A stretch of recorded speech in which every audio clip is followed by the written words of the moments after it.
This time on Word on the Street, fresh new faces behind the scenes. And rocking with Iowa City. So sit back, relax, and here's the word on the street.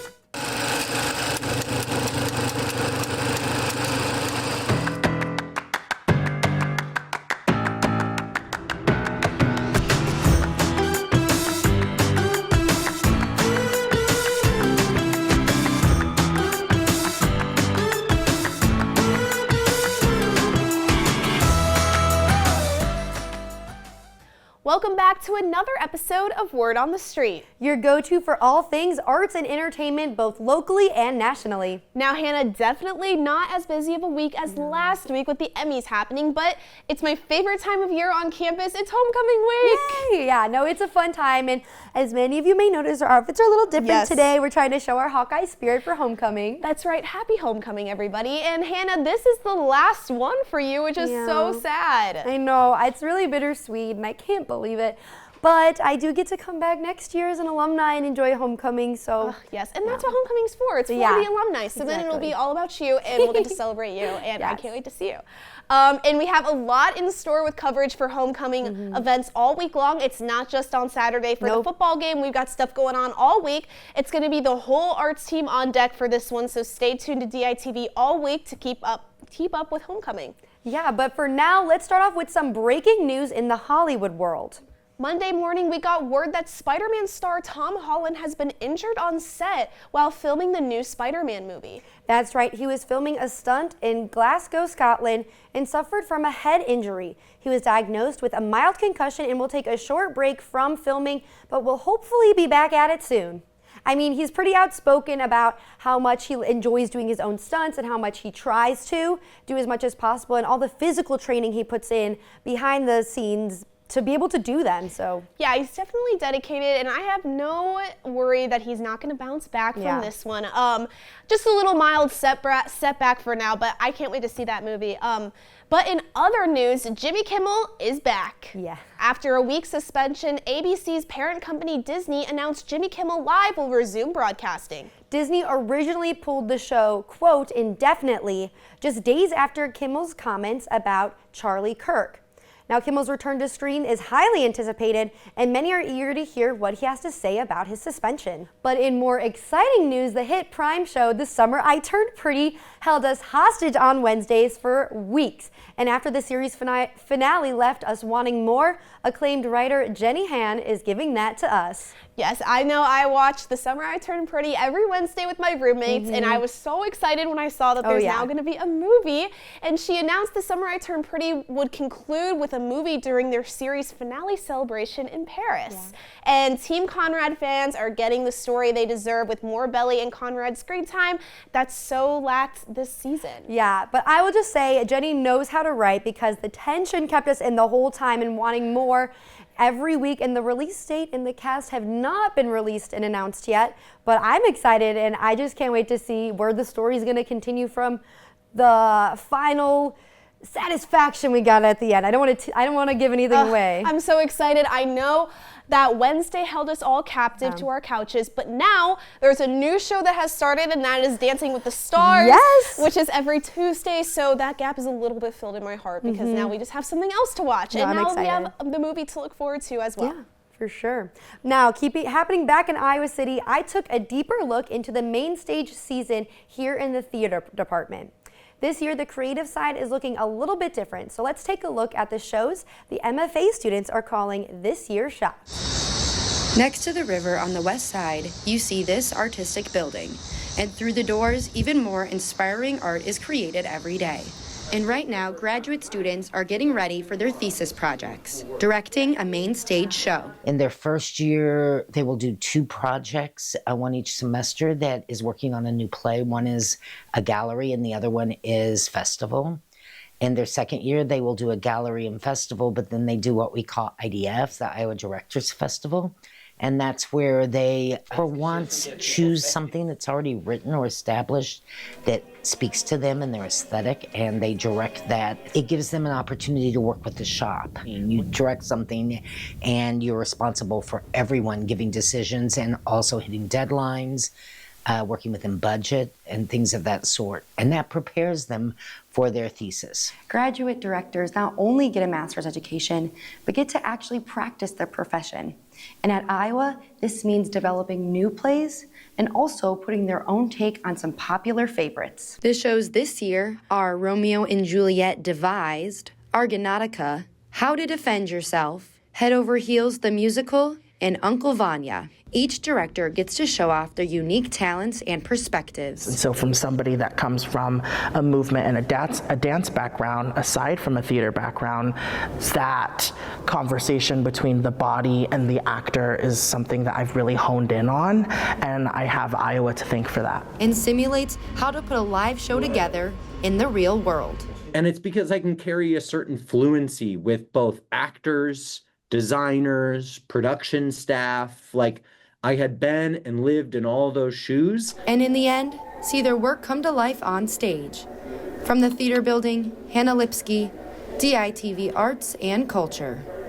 In the first show of the season, we're kicking it off with Romeo and Juliet, which is a pretty big name when it comes to titles, but the director, Soren Olsen, has devised it and kind of rewritten it a little bit. So instead of it being like a 3-hour-long show, it's an hour and a half. So I'm excited to see like the new take on it. I heard it's more contemporary and the costumes are more modern, so that's gonna be exciting. And the best thing about the thesis year is that the grads, you know, they've put so much time and thought into putting on these massive shows that they're just bigger and bolder, and they have all these ideas they've been thinking about for so long now, and they're going to get to try and put everything that they can imagine on the stage. So it's going to be a really good season. I'm super excited to see it. Yeah. I'm planning on going, so Definitely. that'll be awesome. And I know a renowned classic rock band took flight to right back here in town this weekend. Yes. We have DITV's Liz Schultz in studio taking us through the sounds of the 70s.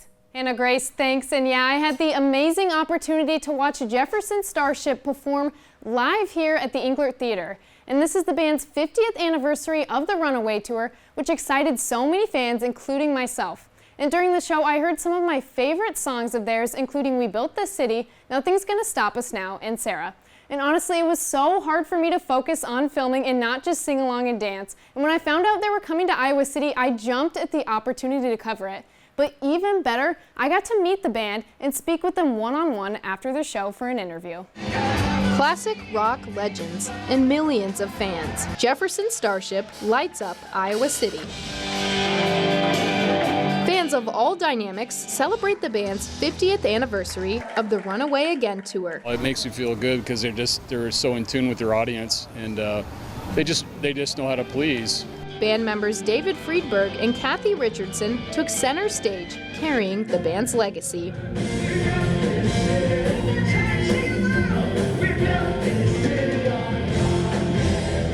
Yeah, we love seeing all the different kinds of people. What's just overall your favorite part about performing?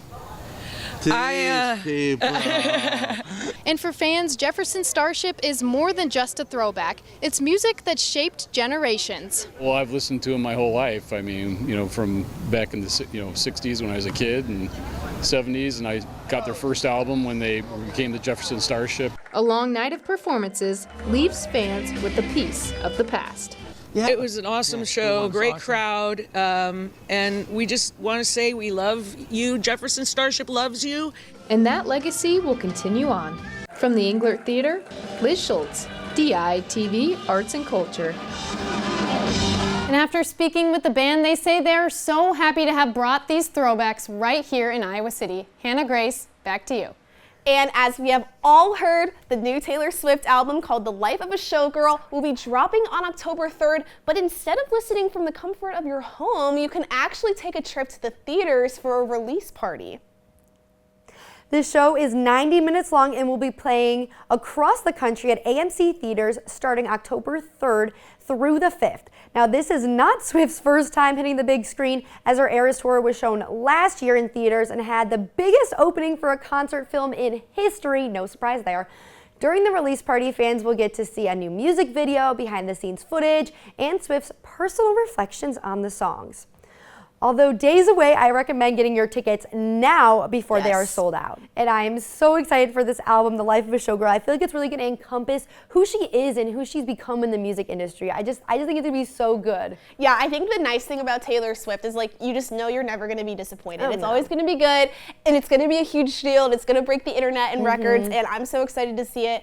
I did look at tickets to go see the showing in one of the theaters nearby, and it was sold out. So I highly recommend if you do want to go, get your tickets now because they will be selling out. I know it's a couple days away, but you never know. So I fear I will not be seeing it in the theater, but I can't wait to hear about it online. And the best thing about this album is it's a short one because Taylor's known to release like 30 songs on an album. Long albums, like Tortured Poets Department and then the anthology edition with like another 10. It was insane how much music came in that album.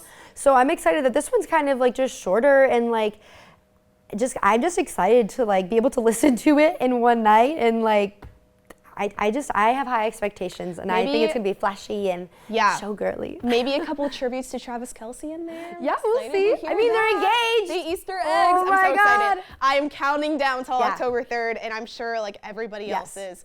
But speaking of, let's take it back to this week. We have a very exciting week here at Iowa. Hannah, this is actually my favorite time of the year. I know. It's homecoming. I love this week. I just think it's so fun, like to be. It feels like high school a little bit again with like school spirit. Like everyone is just like coming together. They're excited about the events. We have the parade and like it just feels.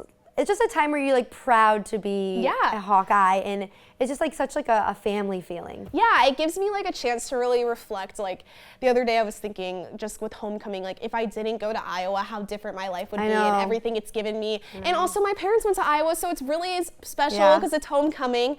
So I'm just really excited. They're coming back and just seeing them on their campus. And I would have never even thought to come to Iowa if it wasn't for them. So just really excited for homecoming. But let's break down this week a little bit more. There are events all week long throughout the days. But here are a few I am most excited to go to and that DITV will be covering, so stay tuned for further coverage.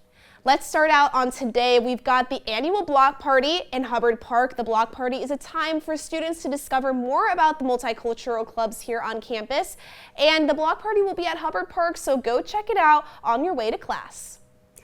Thursday is the start of the weekend excitement with the pep rally on the Pentecrest. The Spirit Squad will perform and introduce the homecoming court for the 2025 year. And being on the homecoming court is an honor, and court members have the chance to win scholarships. After, the Squares Band will perform, and attendees can grab shaved ice from the Kona Ice Truck. The first 100 people there will be given a free snow cone, so hurry over. Yes, run, don't walk. The snow cones are so good. I love Kona Ice. And Friday is the biggest day out of the homecoming parade starting at 5:45. The parade goes all over downtown Iowa City, and roads will be blocked off with barricades, so you will know where you can stand to watch the parade. There's basically no bad seat. Like I've stood in different places every single year, and it's always super fun. The parade will run around 7:30 and will feature student organizations, floats, homecoming court performers, and so much more. There are often free handouts, so be sure to get a front row seat so you can score some free candy and even some free merch.